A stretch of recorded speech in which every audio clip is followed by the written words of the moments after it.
this regard, we feel that the word self-defense, always self-defense, self-defense.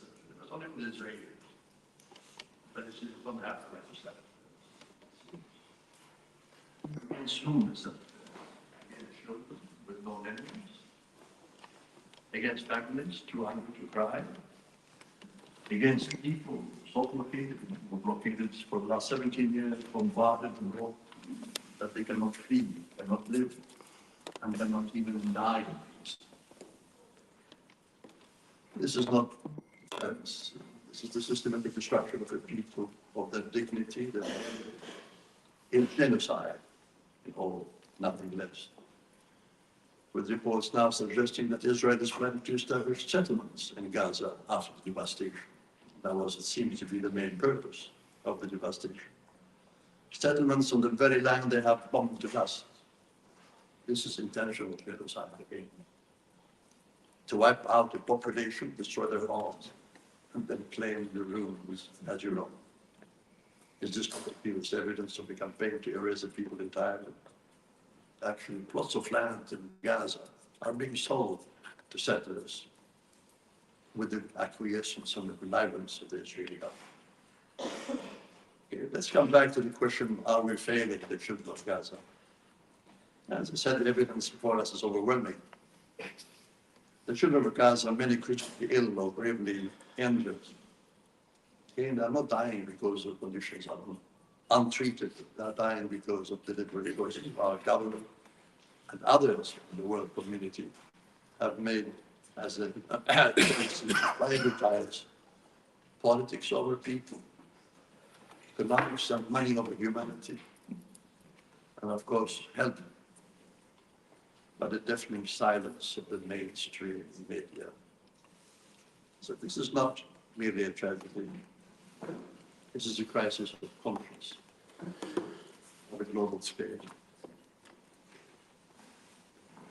We as a nation are complicit. We sold arms to Israel that worth over 480,000 arms that have been used to destroy homes, hospitals, etc. I think we'll have to, and of course, as you said as well, we maintain Israeli relations worth $7 billion a year.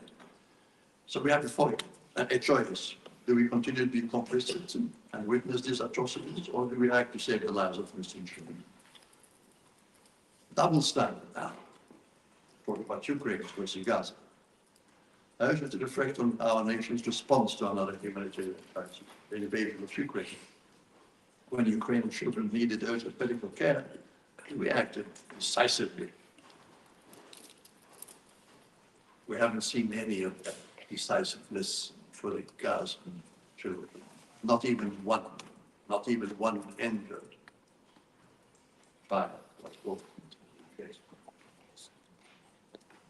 Despite the best effort of NGOs and British doctors.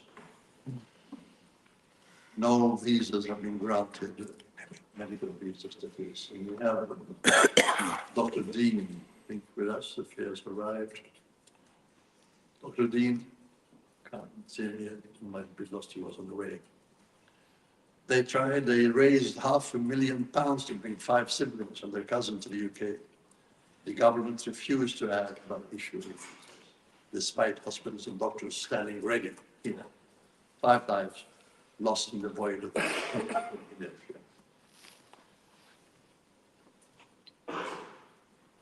Meanwhile, other nations have stepped in, Belgium, France, Turkey, even the United States, believe it or not. We have over 25 children in the United States who are taken care of by our charity. Dr. Omar Abdel Manan is a British pediatric. He said that the double standards are very clear for anyone to see. Indeed, they are. So efforts of organizations like PCRF, Médecins Sans Frontières, UNICEF, and the Red Cross have done extraordinary work under impossible conditions. PCRF alone has evacuated over 200 children for treatment, partnered with the WHO, UN, and doctors without borders to pioneer multi-country evacuation. But all of this is a drop in the ocean. 14,000 are waiting to be saved now, or evacuated. 14,000. We were only able to get 200,000. Other NGOs have been able to get as well a few, but I think the maximum they were able to get is about 300 troops. The challenge they face are striking. Evacuations often cancelled by the Israelis. Challenge do not stop at Gaza's borders. Even when children reach neighboring countries, the logistical hurdles do not end. And despite this, my organization and other organizations persist, driven by the belief that every life is worth saving. Yet they cannot do it alone. They need partners, governments like ours to step up and provide the political will, funding, and logistical support. So what must be done? The path forward is very clear. We must take decisive actions as a nation. Similar to what happened to Ukraine, we should demand an immediate ceasefire. The violence in Gaza must stop now so that child can be safe while bombs continue to fall. Freeze all economic and technological partnership, establish immediate medical evacuation program, partner with NGOs and international bodies, deploy UK expertise, mobilize the NHS, private healthcare providers to offer specialist treatment for children. Critical, such as prosthesis, physical therapy and mental health services to support deeply on the children. How can I come here? The cost of inaction, ladies and gentlemen, each day we delay, children die, each visa denied, each aid track blocked is another life lost, many lives lost, really, I must say. The choice before us is stark. We can continue to stand by watching our children die within trouble, as amputees languish without care, as families mourn without hope. But the cost to our humanity is even greater, our humanity. Or we can act.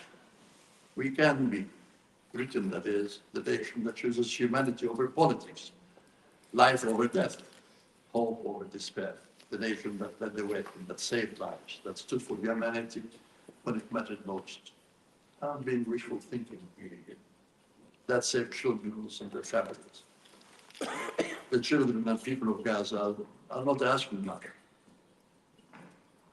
They have survived against all odds and are asking for a chance to live. This is not about politics. It's about our common humanity. Let us give them that chance. Let us redeem our humanity before it's too late. Thank you. Thank you.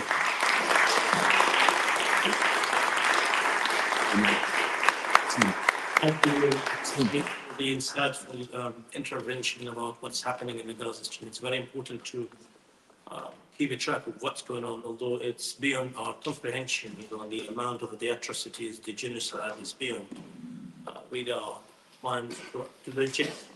I'd ask the speakers just to keep up to 15 minutes max each, and then we'll allow the audience to have a chance for a Q&A. Now I'd like to invite Dr. Nihat Kanfa, who's the chairman of the Association of the Palestinian Community, to deliver his intervention. Thank you. Thank you, Sami. Thank you, Dr. Saeed. Thank you, Dr. Hassan, for coming, the speakers Neil as well, and the other speakers. Hopefully, one is expected to come as well, Dr. Yes? Is it? You can He's here. So it's good that I mentioned you. Thank you. No. I would like to thank everyone for coming today, our Palestinian community, ladies, gentlemen, brothers, sisters, supporters, and everyone is standing for this very humanitarian situation. It's almost difficult really to give a definition when it comes to ongoing events. But it seems to me we have a common agreement on the global level that what's happening is just slaughtering the Palestinians, under the watch of something called international community. When we were discussing the theme that we are going to adopt and discuss and deliver and to present today in the Parliament, where the mother of all democracies, we thought for a while that sometimes it's a good idea to cheat on yourself and to say there is a hope. It's good sometimes to try to be hopeful all the time in order to carry out in your life. But meeting your children and then try to comprehend what's going on for the children of Gaza,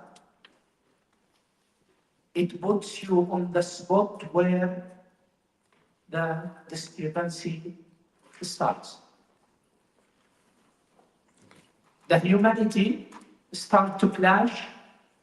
The humanity inside you with your conscience that you would like to keep it alive is just fighting.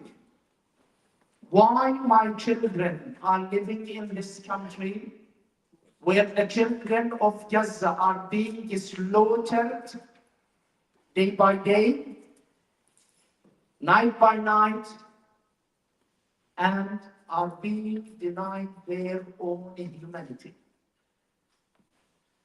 I feel this discrepancy every day. I try sometimes even to push my daughters away from me because I don't want really to believe that they are different from the children of Gaza. We did have some hope that this government, when they take power, that they would be more human. They would have different humanitarian approach to look after the very people they have created their political diamond, where they handed everything in 1917 in Balfour Declaration to another nation, deciding that the Palestinians are being the minority in their own land. Since 1917, it seems to be the series of the story is continuing on the same level and in the same way of slaughtering, because it was a slaughtering of a truth. Living in this country, feeling proud for a long time to be a Palestinian British. After the 7th of October, where the very Prime Minister of my second country, the UK, Keir Starmer, without any hesitation, speaking to NBC,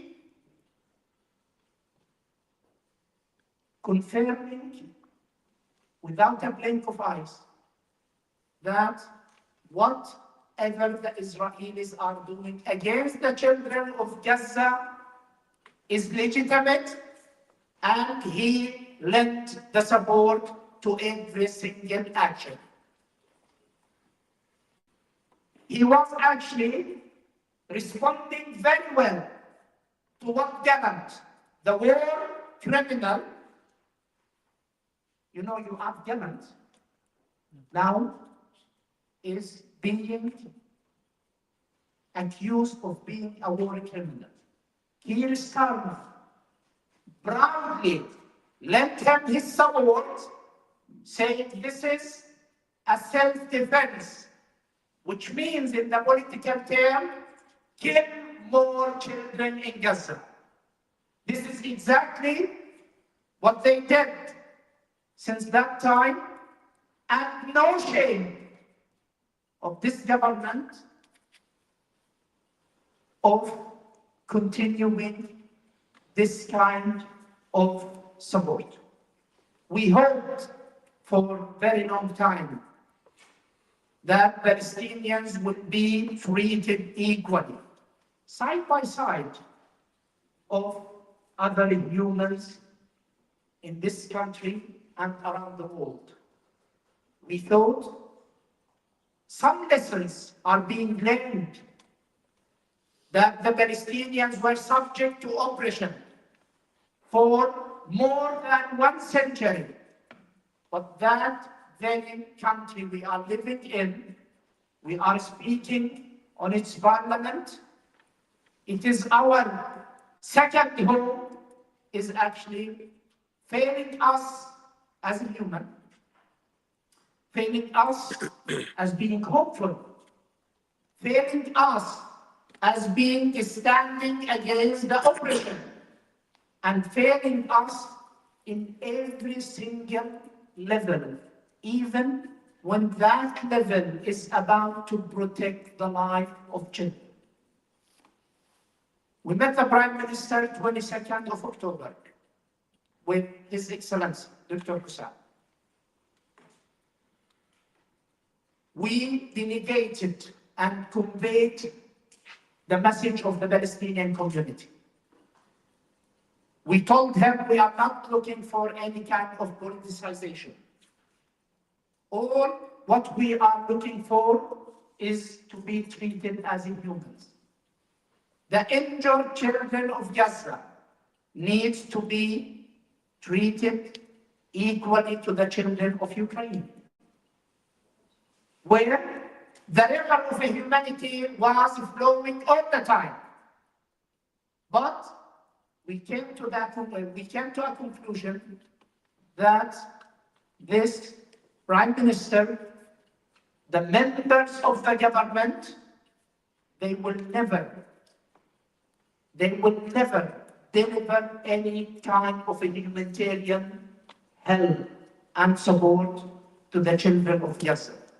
So we are concluding that the government is treating the Palestinians based on being discriminated against for no reason, just because they are demanding the life for their own children, our flesh and blood. We were expecting at some point the government will step in and says, guys, if you are ready to receive the children of Gaza, the injured children of Gaza, then you have to tackle it. We took one step ahead and we told the Prime Minister, the Palestinian community, every member of the community is happy, is ready, and stand by to receive this kind of children, whatever it costs us. And we did have a very thorough consultation with most of our community members, and they all were committed to this cause because we made it very clear. We don't need the British government fund. We don't want to have any access. All what we need is just one thing. It is just visa scheme based on a humanitarian cause. Government is failing, and I expect them to fail. Do you know why? Because they are responding to the war criminals, Netanyahu and Gallant, who announced at the first hours of the Israeli invasion of Gaza that the Palestinians are human animals and we are treating them as such. And the best response came from the Prime Minister, and unfortunately they are carrying to do exactly the same. We want to make it clear today that the Palestinian community is still committed. We are highly motivated. Every single one in the community would be more than happy to support this cause and to start a national campaign, which we have started to prepare for, to fund any kind of financial consequences for the children of Gaza. Once again, I would like to thank you all for coming today, showing your support, your commitment, and I hope we will continue in the same way, the same method, as a message, which is a strong, unshakable message, that we will always stand with the children of Gaza. Thank you very much.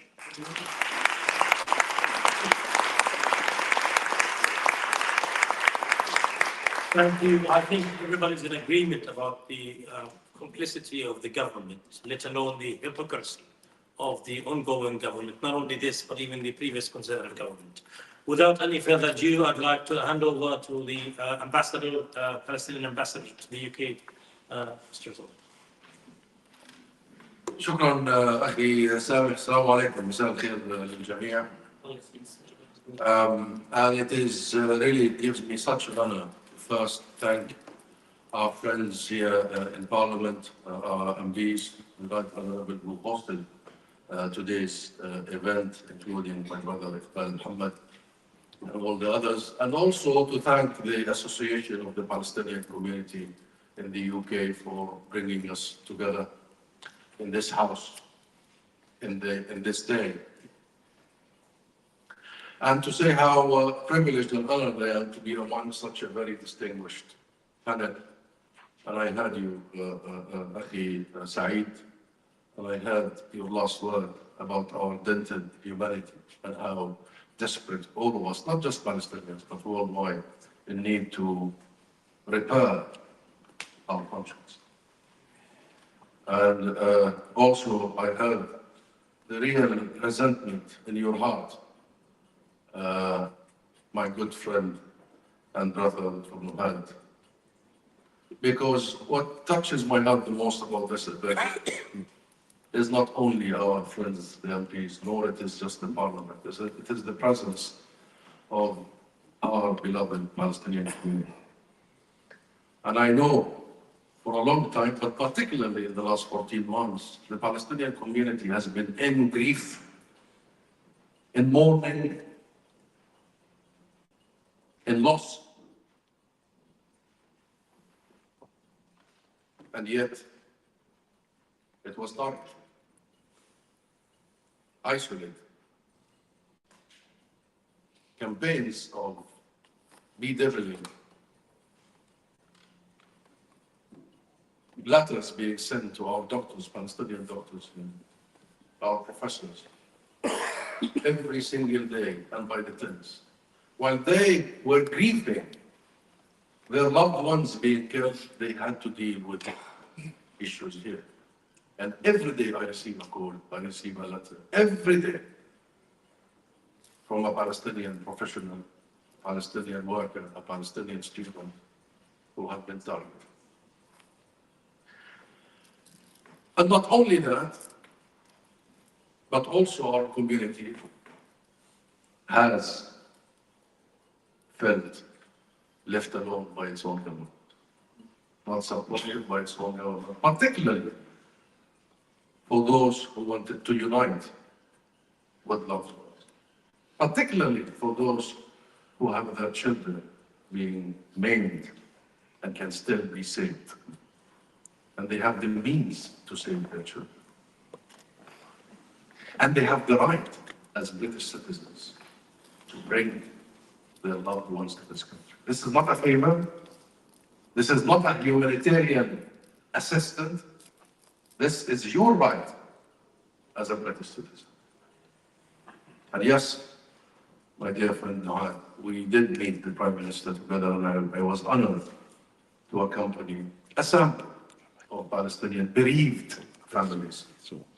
So the Prime Minister gets to listen to what our community is going through. And it's good that we have a track with the government and a dedicated minister to resolve this issue. And only yesterday I needed to tell you that we discussed this with the government.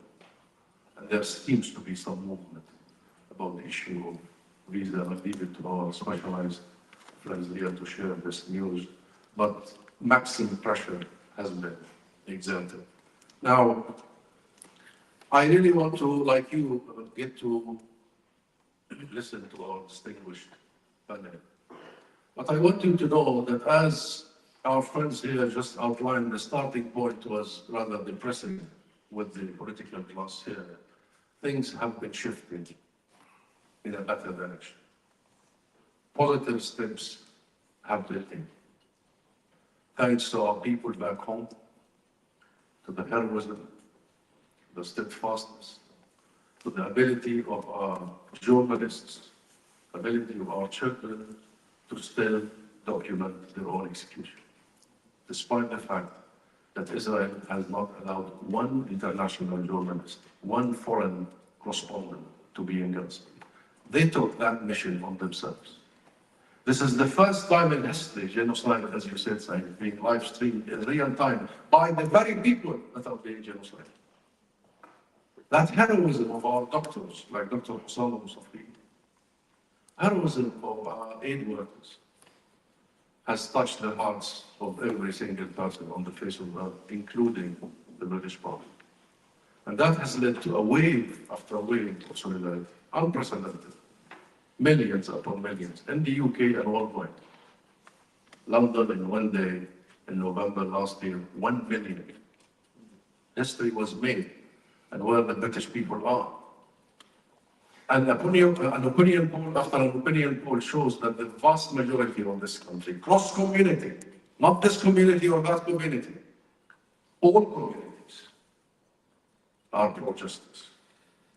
75% are with an arms embargo, full arms embargo. 75% and above are with sanctions, not only against settlers, but the entire ecosystem of settlements and the government that is Israel, that is sponsoring these settlements. The majority are with accountability and with enforcing the arrest warrants against war criminals like Netanyahu or Gaza. And the vast majority are with the immediate recognition of the state of Palestine. So the public, the British people, the power of the people have been with us. That's the second reason why change is coming. The third reason is the Labour Party. This is a party that we have with historic relationship. The PLO, the Palestine Liberation Organization, has a historic relationship with the Labour Party. Because we share values, we share principles, we share commitments. And the pressure from the labor movement is mounting. And the labor movement is not just the Labour Party, the labor movement is the trade unions and whatever. All this has led our work to focus on decision-making by the government. And the government, since it started, has changed course, since that infamous entry. First, the immediate refunding of UNRWA, and that was important because Israel wants to collapse UNRWA, because it thinks that will collapse the right of Israel. And today, this morning, I received the UNRWA Commissioner General, together with our Arab ambassadors. And yesterday and today. And yesterday he met the British Prime Minister, and the British Prime Minister issued a statement saying that UNRWA has the full support of me. That's a development because of the pressure. Number two, they pulled out of the previous government intervention at the ICC. And under your pressure, because of your work, World and all other institutions, they still stick to their commitment to respect the independence of the international judicial system, despite the fact that some other countries like France and Macron but capitulated. But your pressure, which we need to keep, and events like this we need to maintain, have led to strengthening that position. Number three, They did impose an arms embargo, not full, not comprehensive, but on all weapons that Israel uses in its genocide in Gaza, except the F-35s. And we need your help and continue working to make sure that you cannot be selective when it comes to law. There are no half commitments. You are either committed to international law or you're not. You are either committed to the domestic law here or not. So F-35s must also be included in the arms embargo. And any other weapon that ends up in the gross violation of human rights. But it's a step in the right direction. Number 4, they have announced a series of sanctions, at last, against Israeli settlers and settler organizations. Not enough. Not enough. But in the right direction. And we are saying that you stop short of fulfilling your commitment. Because imposing sanctions on individual settlers or organizations is not enough and does not fulfill your legal requirement. It has to. The sanctions has got to be imposed on the ecosystem of the settlements and the government, the state that sponsors these settlements. That is Israel. And the ministers that support these settlements. And the trade with these settlements. And the settlers who visit the UK without a visa. It's an ecosystem that we must target. But the journey has begun. And now we are discussing with them the recognition of the state of Palestine. And I assure you, the maximum pressure has been exerted on this government to do the right thing, to take the right step. Because the majority of the British people, as I said, are with the recognition of the state of Palestine, because this House has voted for the recognition of the state of Palestine overwhelmingly, and because Britain has a very special role in the Nakba of the Palestine, and what has befallen in Palestine. So that historic injustice that has been befallen us can only be corrected by the uncancellation of the Palestinian people, because in the Balfour Declaration, the people of Palestine were cancelled. And this country is responsible for it. So let work begin, and let's all work together. All of us. And I just want to tell you, do not believe those who tell you that your action does not matter. It matters. It is mattering. It is making change. Slow, hesitant, shy, still a long way to go. But we are on our way. We are on our way. You know the saying, I don't know where I'm going, but we are on our way. We are on our way. Thanks to you and the leaders. Thank you. Shukran jazeelan. Thank you.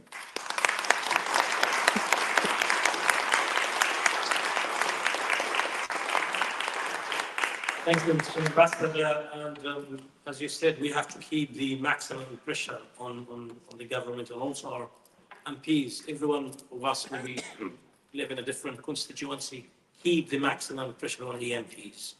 You know, the MPs are being hardly lobbied by the Israeli lobby on both sides. You know, the Labour Friends of Israel, Conservative Friends of Israel, they're working hard, you know, to push an agenda against, you know, what's happening in the Gaza Strip and to make Israel look good, to whitewash the ongoing genocide. So please keep the pressure maximum. When you go home tonight, write to your MPs and conclude what happened in this session and ask them, have you done anything to evacuate the children of Gaza? Just try to and keep tracking their questions. Get an answer. That's a maximum. Or that's a big success that you could get out of this meeting. So now I move to the last speaker. Before the last speaker, we have also Omar. He'll be speaking in a bit about his project about the evacuation of the children of Gaza. But now I'd like to hand over to Neil Summons, the senior campaigner.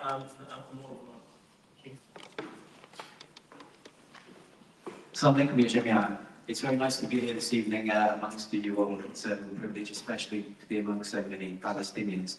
A little bit of background, Stuttgart, Dr. Everyone's know, I mean, I spent a year living in Nablus back in the 90s. I visited the West Bank another dozen times. I've been to Gaza half a dozen times, particularly when I was with medical Palestinians. And there's both the beauty and the tragedy about being the Palestinians. And it's again such a pity that we are all here and agree with that. At the same time, there's real beauty and struggle.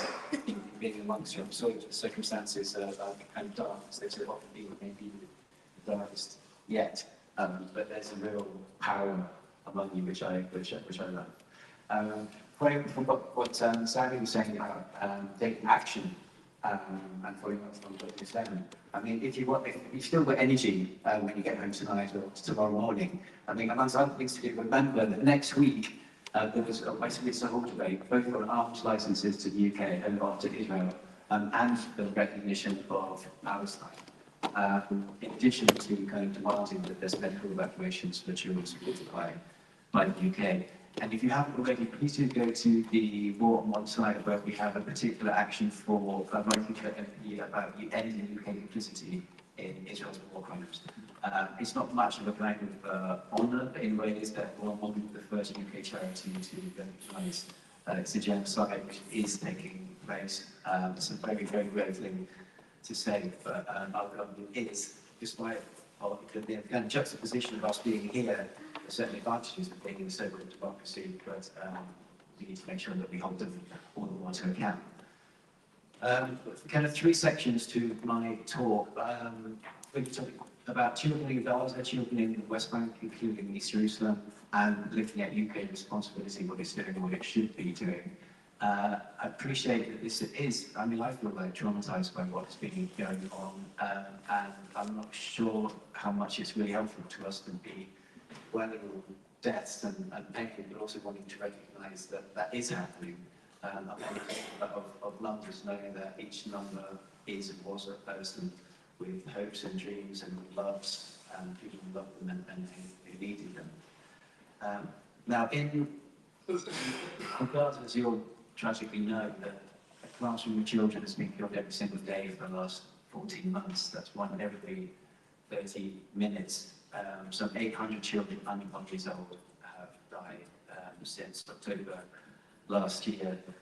There are 35,000 children in Gaza who've lost one or both children. And a report which came out a couple of days ago by the NGO War Child, working with local partners, from more than 500 families they surveyed, and this is interesting, 96% of children interviewed said that they felt imminent death.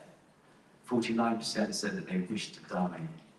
And 24% of those families who were surveyed were headed by a child younger than 16 years old or younger. This is like an unprecedented traumatic situation which people in Gaza and of course many of you here will have families there are going through. I want to recognise that. On a slightly more personal note, and going a bit further down the hall, which we were facing, but so you may have seen the session of the International Development Committee when Professor Nizar Mahmoudi was talking about his experience when he was in Gaza, and said that, and a very measured, but also very sensitive presentation, question and answer with him, where he said that day after day after day after day, he was working with children, looking down at them, who said that yes, there was a bomb right beside us, and then a quadcopter came over, hovered over me, and it shot me every single day. And he wasn't the first, and may not be the last, to talk about targeted killing of children. I remember from like the Great March of Fraternity War II, and I felt a partial success in it because I was working closely with the team investigating. When the Commission of Inquiry of the UN Human Rights Council found that Israeli snipers deliberately targeted children, health workers, and people visibly with disabilities again and again, that was something which we thought could be transformative. But it hasn't, not yet, at least not in terms of policy. And there's similar in the West Bank. So, many other happenings there. And Dr. Saeed was recounting a number of individuals who've been shot. But, for example, like 16-year-old Lujain Moscow shot while standing inside a own home by an Israeli sniper or soldier to some extent. Naji playing on a hilltop near Hebron, 14 years old, fatally shot, and then his father heard what was happening, and went to the Israeli soldiers who were holding the boy. They physically beat him, fractured his wrist. As DCI, Defence of Children International Palestine, which all of you will know, brilliant research on this, saying that it is systematic that Israeli soldiers target children in the head and in the torso. It's often that they then stop any medical assistance coming to them, or they at least delay it. It's always the case that the people responsible are not held to account. And it's also often the case that the children's bodies, as many of you will know, are then confiscated by Israeli authorities, the only country in the world which does this. They're also the only country in the world who routinely detain children, Palestinian children. Almost all of whom in the West Bank, when they're arrested within a kilometre or so of settlements, all of which are entirely illegal in international law, as you all know very well. And that's exactly the case, and it's reaffirmed by the advisory opinion of the International Court of Justice in July this year. They are very often abused physically, mentally, and I'm sorry to say sexually at times of arrest and then held in detention. Many of them are moved into Ofra, which you know is inside Israel in 48. That is yet another violation of international law. While they're most of the corpus, so-called, I mean, they're called so-called short appropriate criminal legal proceedings, are mostly in Hebrew, which the children obviously don't speak. In most cases, people are expected to agree to some kind of plea bargain. I know that I've been there, I've spoken to the families, and I've spoken to the lawyers there. In so many cases, and I'm sure so many of you know, the children have done nothing. You know, I mean, at worst, they may have thrown a stone. Even then, that is not risking threatening anyone's life or being at risk. And you could say too that they have the right to do that to an invading occupier. Now, I'm sorry for this. I mean, this is an unpleasant issue too, but I mentioned sexual abuse of children. You would have seen probably that some years ago, it was reported that a Palestinian child had been raped in Israeli custody at the Moscovia Center in Jerusalem.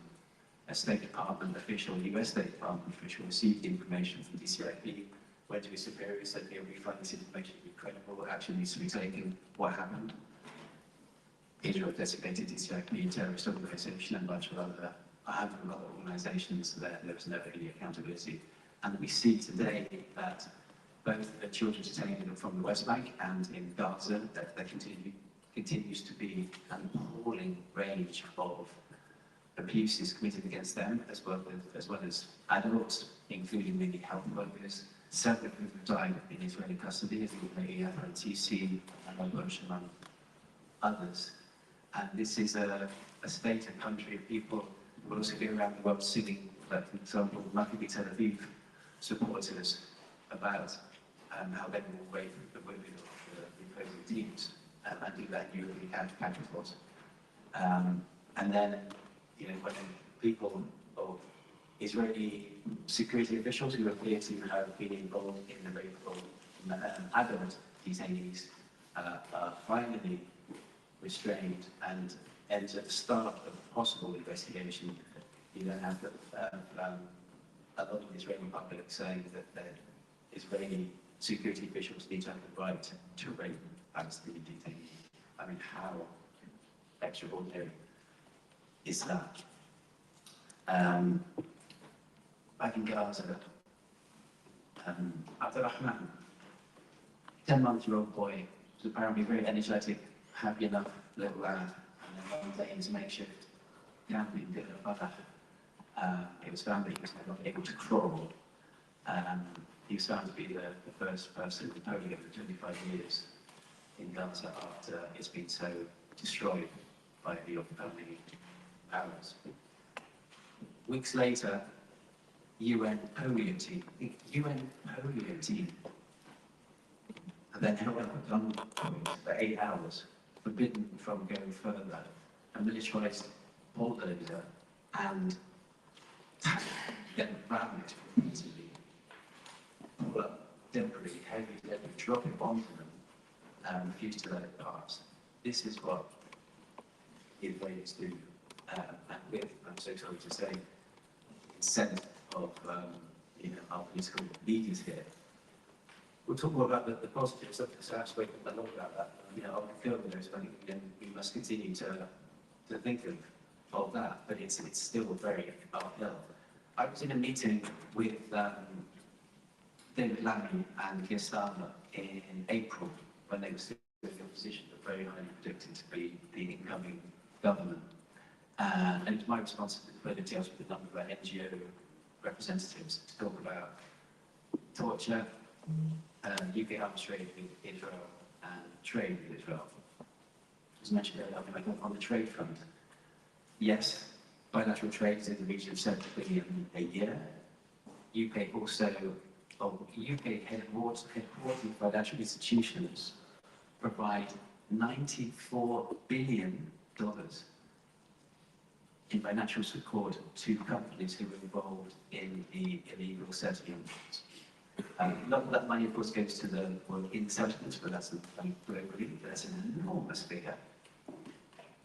And of course, UK still allows the import of goods from settlements. UK is Israel's 5th largest export market.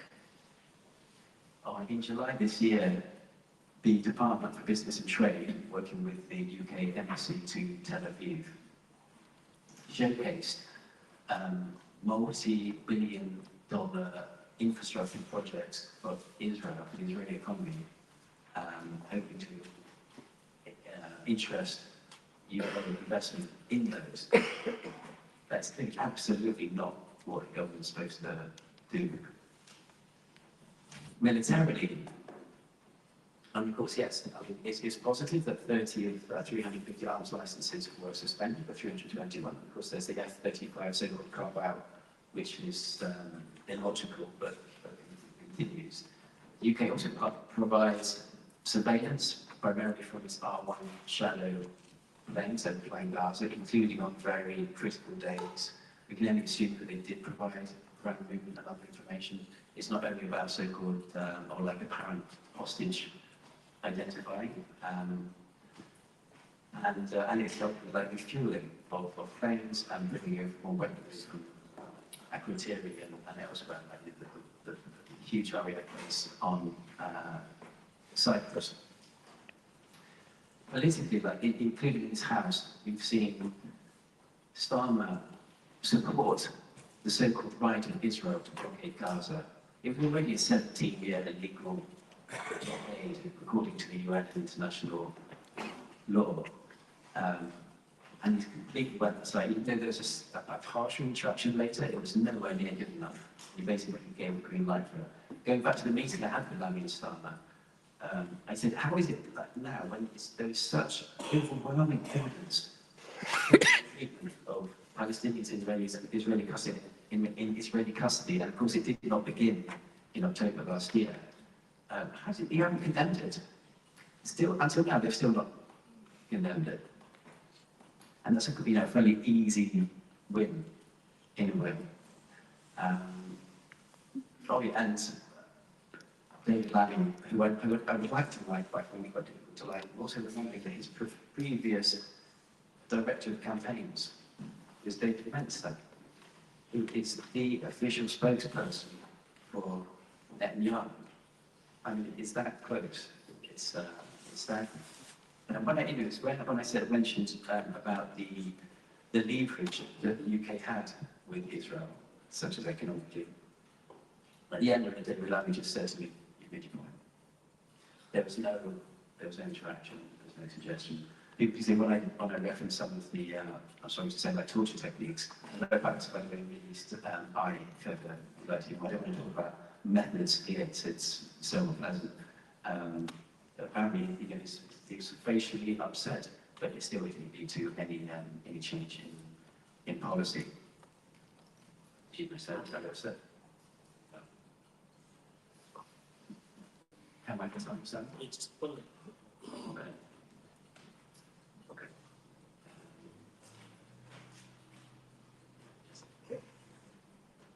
So, saying about UK responsibility, almost in our lifetimes, I would say that there have been such few triggering moments legally as when the ICJ noticed the world that it was plausible that Israel was committing a genocide against the Palestinians of Gaza.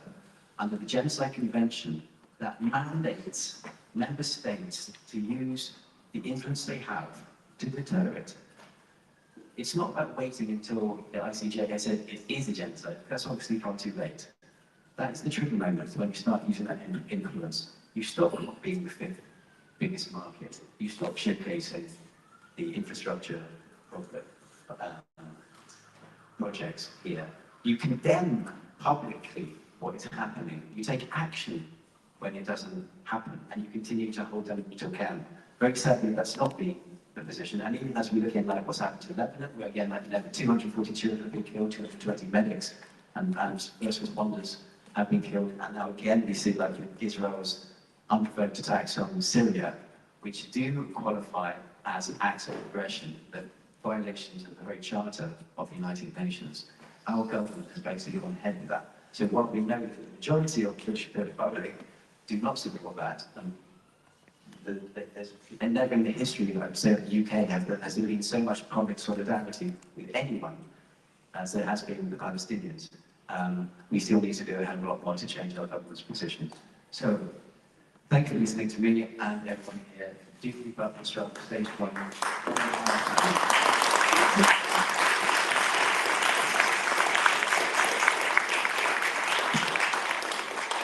Thank you. Our last speaker before we open the floor for Q&A is Omar Dean. He is the founding member of Project Pure Hope and CEO of All Eat Health. The project team have been working on bringing injured children from Gaza and Israel, the UK, and say Gaza. We're going to hear more about your organization and the efforts to be building. Assalamu alaikum and good evening. Really privileged to be among such esteemed company. And I'll try and be both brief, but also I hope I can share some hope tonight in terms of progress. And it's really good to hear earlier from Professor Sam about some of the progress that we're seeing. So I'll start with the background to our project, where we are, and inshallah where we hope to be. Myself and two of my close friends, we've all worked in the NHS in healthcare for over 20 years. And we've been delivering care up and down the country to millions of patients. We're very privileged to be involved in this work. And we've worked in some of the most deprived communities in the country, which again is a privilege, because that's where there's real opportunity to do some good work. And we're all parents. We're all deeply committed to delivering good healthcare. Everybody deserves that. It's a human right. And it was heartbreaking for us, and it has been forever, to see the situation, particularly for children, in this situation we're seeing unfolding in front of our eyes. And like Dr. Said said, in a way we've never seen before, is the way in which it's been very accessible to us. And so the three of us decided that we needed to do something, but there has to be something which we can practically be involved in, and to utilize our experience and our network to do something good that will relate to improving the healthcare and the situation related to severely injured children. And particularly, of course, the effect has been greatest on children of Gaza. So we looked at what was possible, and our starting point was to identify if we could work with organizations who are on the ground to support them with at least remote support with guidance and advice on specialist care that needed to be delivered. And this was prior to much of the infrastructure essentially not now being available or destroyed. So at that time, we worked with various what are known as multidisciplinary teams. So a variety of clinicians of different specialties to be able to provide support, advice and guidance to the clinicians on the ground, the brave clinicians on the ground delivering care. We've also worked with clinicians who have traveled from this country and other countries to the facilities to deliver care on the ground. And we're also supported with medical aid in terms of equipment, medical supplies, going to facilities so that they can be delivered to particularly pediatric cases, but we didn't distinguish between pediatric and adult cases. However, we wanted to focus on what was undeniable, which was if there are pediatric cases, children, injured children, who require specialist care that cannot be delivered locally, we know we have some of the best pediatric centers of excellence in this country. We have some of the best pediatricians in the world in this country. And if we could leverage those individuals and those centers, that was our aim.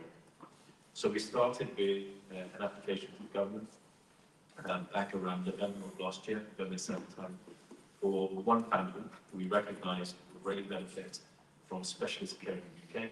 They had injuries and trauma to their limbs, and we knew specialists in the UK would treat these not just in the immediate term in terms of treating traumatic injuries, but also in terms of rehabilitation of those individuals, because there is ongoing care related to that. That took a long time, and there's a lot of work involved in making the application. I don't know if anybody's ever been involved in that, but if you have, you know that the visa process, application process is quite lengthy, it's quite arduous, and the amount of time that we found it was taking, we made the decision that we had the possibility of evacuating those children to the UAE, who took these children, has been treating these children. And in all of that time, we then received some feedback that we could progress with our application. However, by this point, treatment was delivered, and the children were in a place where they were starting to receive some rehabilitation. I believe it could have been better in the UK, but I also am grateful for the opportunity that we had to support them in that case. And some of you may have heard the story of that Corona who were then in the UAE and continue to be for some time. Since then, we have been trying to work again with the government, and of course that government has now changed, with further cases of children that we've identified through our multidisciplinary team. This is working with some of the best hospitals in the UK, so including Great Ormond Street, which has some of the best paediatric care in the world, guys at St Thomas, Evelina Children's Hospital, University College London Hospital, and all the Children's Hospital. So our aim has been to ensure that we have the capacity, but also that if the problem or the challenge may be that the NHS may not be able to fund this, or the government may not be able to fund this, that we would remove that barrier before it potentially became a barrier. So we started to fundraise. And thanks to God and thanks to the support of many communities across the country and some organisations, we were able to raise over £500,000. We put ourselves a target for £1 million to utilise that for evacuations and for treatment in the various countries where we were starting to see opportunity. And earlier in the year, around April time, we were able to evacuate around 20 children to Italy. So we organised the transportation. We worked together with another organisation called Save Child, who's very experienced in doing these evacuations. But we were able to facilitate that through some of the funds we get raised. However, we don't want to just leave our original aim and our original objective. We're very objective driven, and our objective is to try to facilitate some of the most urgent cases who would benefit rather from the specialist care that can really only be delivered in the UK to the level and quality that we're very privileged to have here. So I'm pleased to say that more recently we have seen some very, very good positive signs from members of this government and different departments. And this is a cross-departmental effort. It doesn't just require one department or one minister or one person. There are many people involved.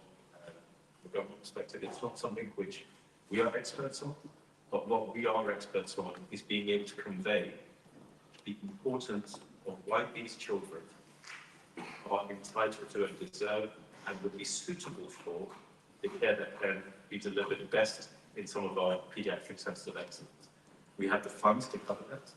We have the facilities through some of our partners, for example, Save the Child, to do the actual evacuation. We have the support of a number of charities who have committed to pledging funds to us to facilitate some of those movements and the various costs that will be involved in it, which include medical evacuation, the actual private medical treatment in this country, and any onward care or accommodation needs that may arise in social needs. We've also had unbelievable amounts of support from the general public, telling us that they would be very, very keen to be able to accommodate any such families who come to the UK. It's been really heartwarming to see that, and that's without us reaching out. That's just people reaching out to us to say, if you're successful in bringing these children and their accompanying adult siblings to this country, we will support you with our homes, with anything that we have available. And that's without us asking. So that in itself has been really heartwarming to see, and that's been from the Palestinian community in this country, but also from many other states. It's been really heartwarming to see. And myself and my colleagues have been involved in the NHS where during the Ukraine and Russia conflict, we've also been privileged to treat many Ukrainians who have come to this country. So we've been through this process. And those same people had horrific injuries and great medical needs, and we've treated them, and we wish to be able to do the same with Palestinian children that we have identified, and just like to do that, at least to begin with a small number of children. So I'd like to leave you with a positive note, which is we are hopeful that what I've just described will become a reality. We ask for your prayers, your good wishes, that what we are trying to achieve is achievable and does happen sooner rather than later, inshallah. And when it comes to it, to continue with the support that we've been getting from all members of the UK public in terms of being able to house or support, or even just your well wishes towards these families, as we hope to be able to bring some of them here for that specialist treatment. We'll keep people updated. We have a website, we have our social media where we post things, but we will keep people updated with our progress. And as I said, I'm really hopeful that this will result in a good news story, at least at the beginning of it soon. Please keep us in your prayers. Thank you.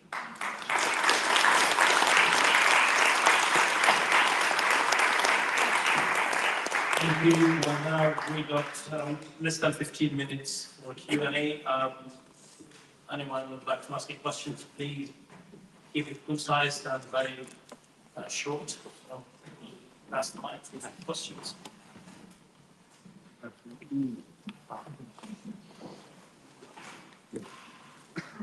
you so much for explaining the role.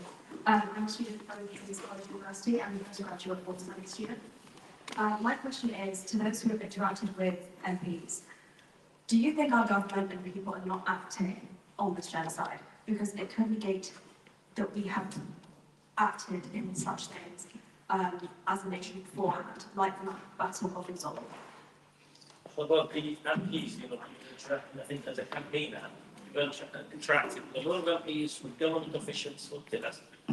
So, The theory is among students, basically, is that the UK has already acted among war crimes, for example, battles in Syria.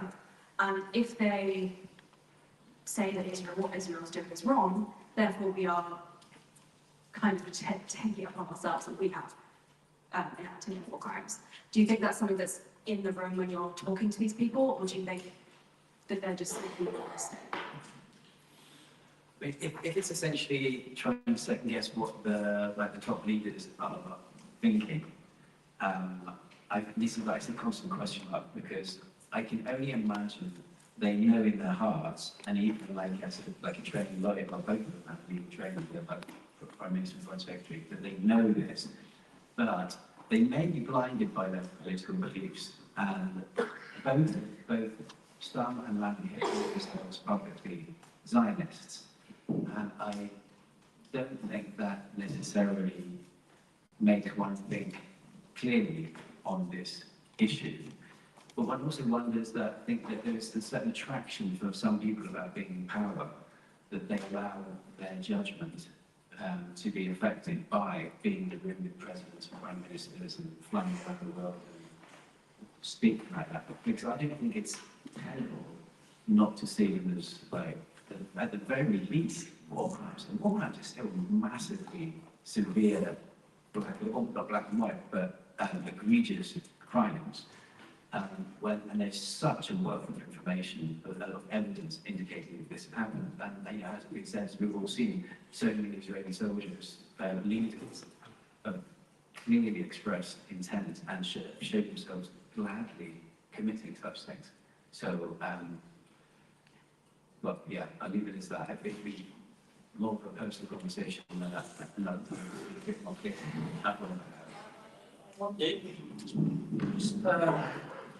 It is a new comment, as a matter of fact, because at each show, and I touch upon the human rights all the time, we know by law there is something called the responsibility of the third party.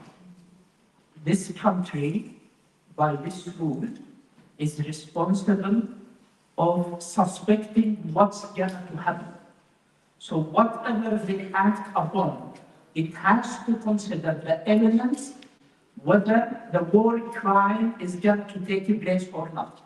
So in order to avoid encouraging the players on the ground to commit the war crimes, it is a must for them to act. And if it was about them, whether they supply weapons, they provide the political support or whatever, like that actions, they have to take precautions and to stop dealing with this kind of regime. Now, we saw them acting that way in different events, but not when it comes to Israel. Yeah, here we have the politics, and then we have the Zionism, this kind of pride where they find themselves all the time. They are above the law, and the law was created to someone else, not to this kind of politicians. Comment about, maybe you've heard the Trump administration talking about the act of the Hay invasion. Now, the Americans, the cowboys, are threatening any country across the modern world that if any of the Israeli soldiers, because they're part of this act, if this act was enacted in 2002 to protect American soldiers and armed personnel. Now, the Israeli leadership and the army and the soldiers will be protected by this act. Practically, the Americans might wage a sort of a war against any country that has taken action against this. So this is one way or another when we see the ICC failing in its jurisdiction, at least taking some action. So another question.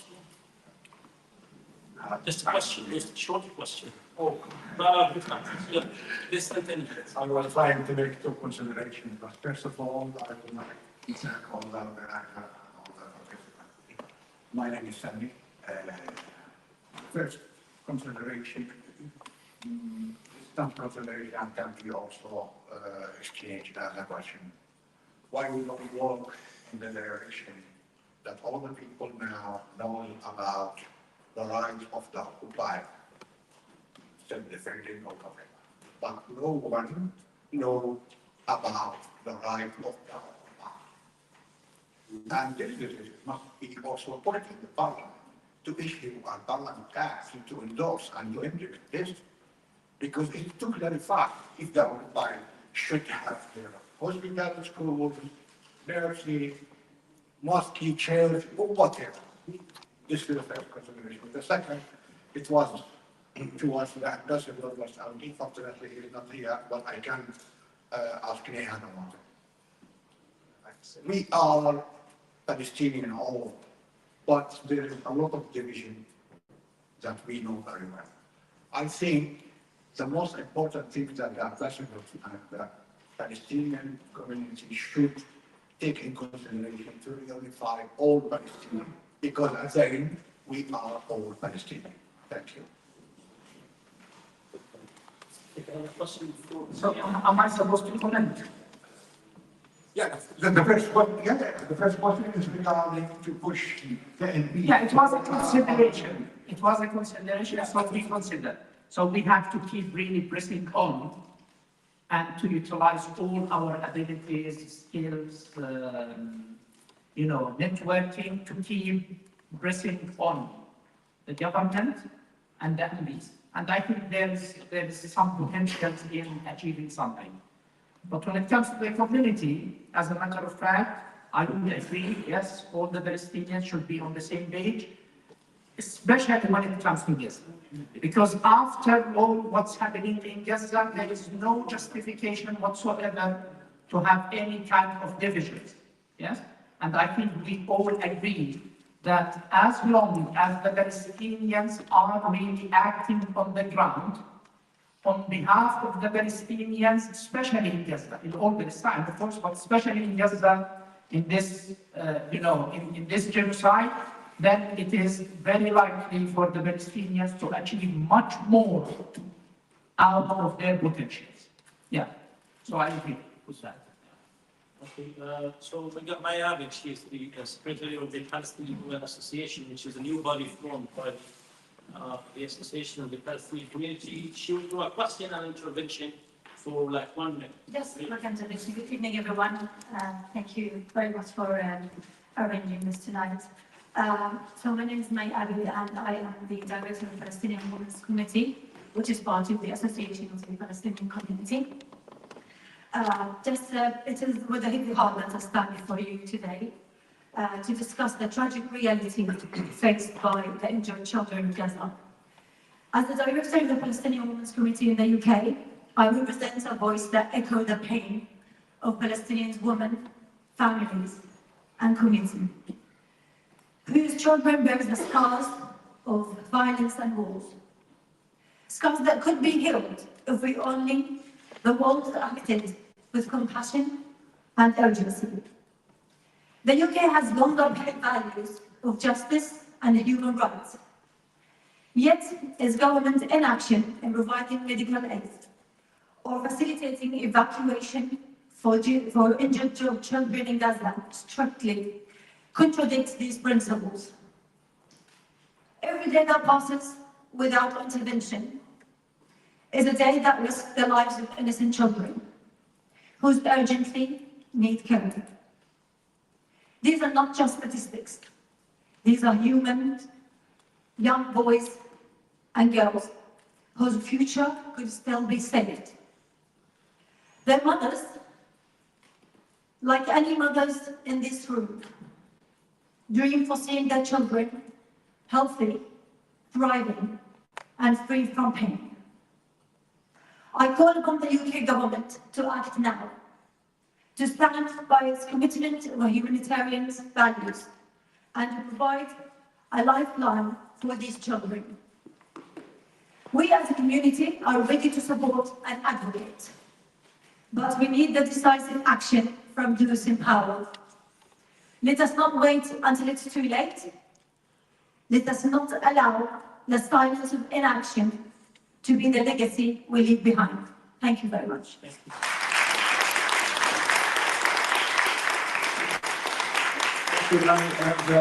Our organization will be holding a number of briefings from January onward, including a conference out in the Parliament on the Palestinian women, and also in the Parliament. We have a brief about Palestinian women and the hardship that they face every day. Any other questions? So still the floor is open. Only question one. Comments as well? Yeah, okay. So shall I pass? Please be concise and brief because we are out of time. So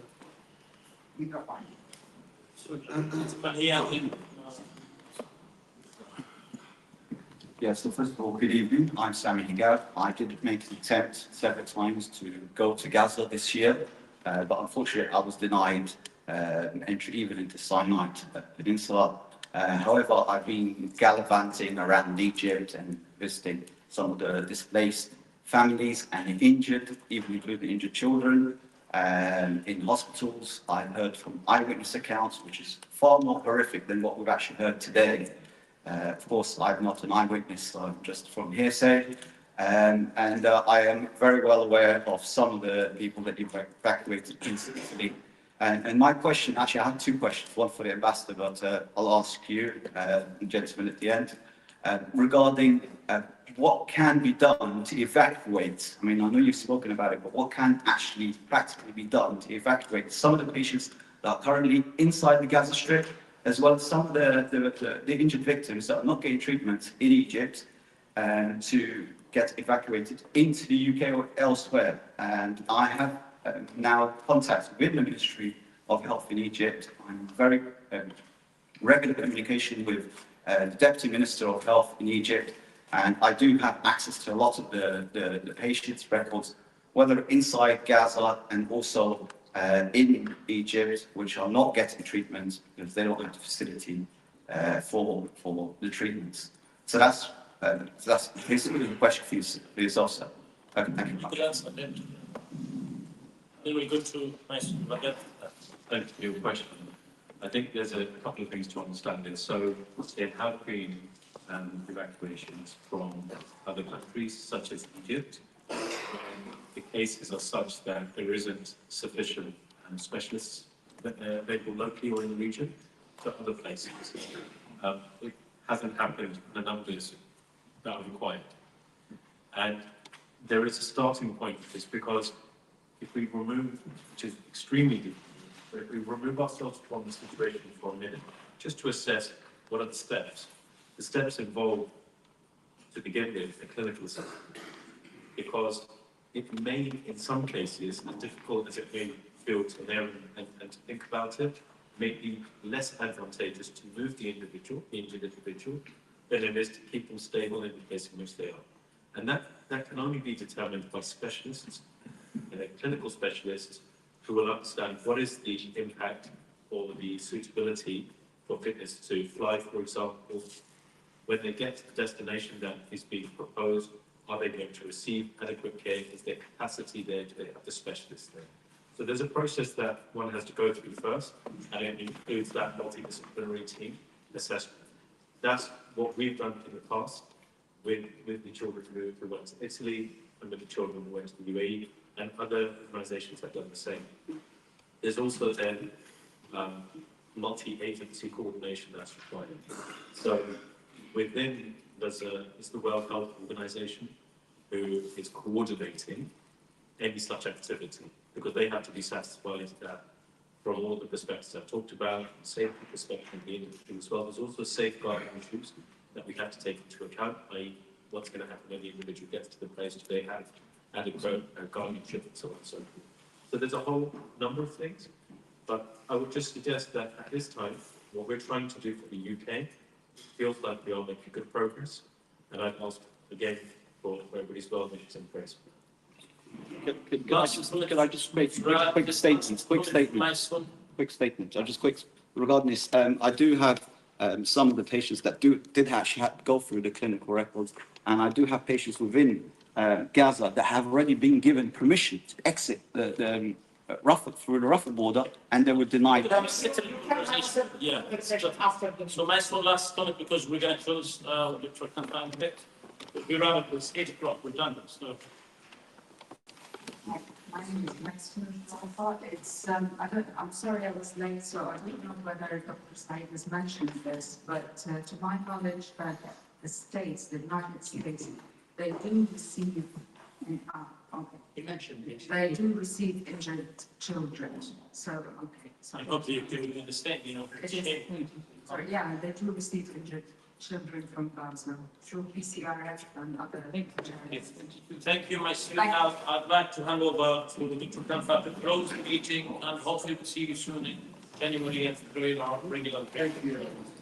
Thank you so much, everyone, for your warm participation, your interest, your support, and I'm sure we all will be on the same page to support the same cause, because this is the time where we can identify ourselves in the right place and position of the history. Thank you so much, and have a lovely evening.